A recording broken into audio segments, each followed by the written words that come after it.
Hello friends, माझ्या YouTube चॅनलवर तुमचे स्वागत आहे। आज आपण बनवणार आहोत तुरीची डाळ घालून तांदळाची खिचडी।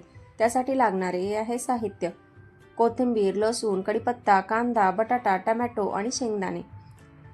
अर्धी वाटी तुरीची डाळ आणि 1.5 वाटी तांदूळ घेतलाय। सगळ्यात आधी आपण थोडं तेल गरम करून घेणार आहोत।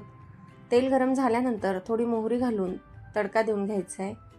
नंतर त्याच्यात लसूण, कढीपत्ता, कोथिंबीर घालून घ्यायची आहे। नंतर कांदा घालून कांद्याला थोडं परतून घ्यायचं आहे। कांदा परतून झाल्यानंतर त्याच्यात बटाटा, टोमॅटो आणि शेंगदाणे घालून घ्यायचे।